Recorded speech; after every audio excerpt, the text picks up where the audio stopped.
Muling inilunsad ang World Travel Expo na layuning maipromote ang travel, leisure at tourism industry. Tampok sa huling leg ng nasabing expo mga kumpanya sa industriya ng hotel accommodation, travel, maging mga produkto na ipinagmamalaki ng bawat probinsya. Gianna Lianes sa balita. Bilang bahagi ng promosyon ang pagta-travel sa iba't ibang panig ng bansa at maging sa iba't ibang panig ng mundo, muling tumatakbo ang taunang World Travel Expo na siyang last leg nito.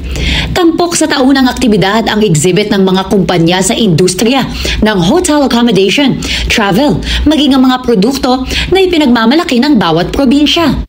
Ayon kay Mildred Caballero, ang presidente ng AdAsia Events, kung saan isa sa mga aktibidad nila ang World Travel Expo. Nais nilang maipakita at mailapit sa marami ang mga serbisyo na katatampukan ng patungkol sa travel experience. Kaya inilunsad nila ang nasabing aktibidad. Importante ang mga ganitong event because mas maganda na face-to-face ninyo nakikita yung mga exhibitors or merchants namin na nandito ngayon. Iba-ibang deals, yung mga mahilig mag-travel, we can give as big as 40 to 60% discount. Nasa 34 ang exhibitors na itinampok sa World Travel Expo 2025 na nagbukas at magtatapos sa November 16, araw ng Linggo, sa Activity Center ng Ayala Malls, Manila Bay. Isa sa mga exhibitors ang Villa Excellence Beach and Wave Pool Resort na matatagpuan sa Tanza, Cavite.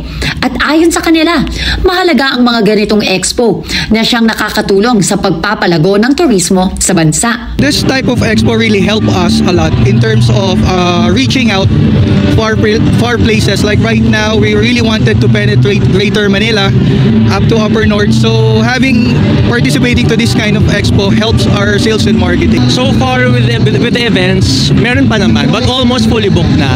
So I recommend people to book as early as now.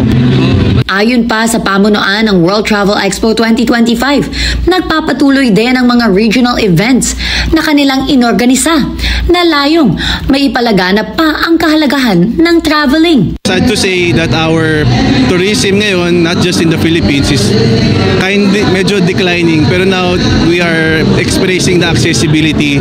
The expo was not just in the NCR, but we are going all around the region. Mas napapadali ngayon na ibenta natin.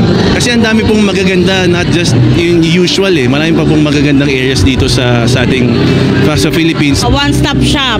So meron na din ditong travel insurance, merong mga luggages na sinasell. So iba syempre dun sa rate ng ibang suppliers or sa mall. So mas mababa siya compared to other retail na binibenta.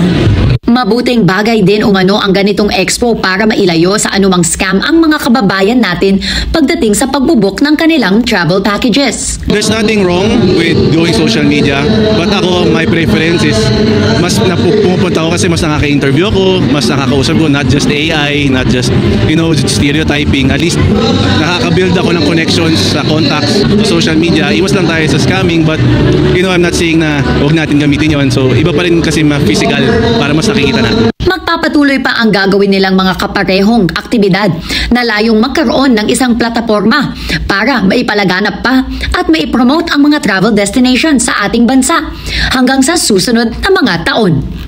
Gianna Lianes para sa Mata ng Agila. Matatag, matapang, matapat.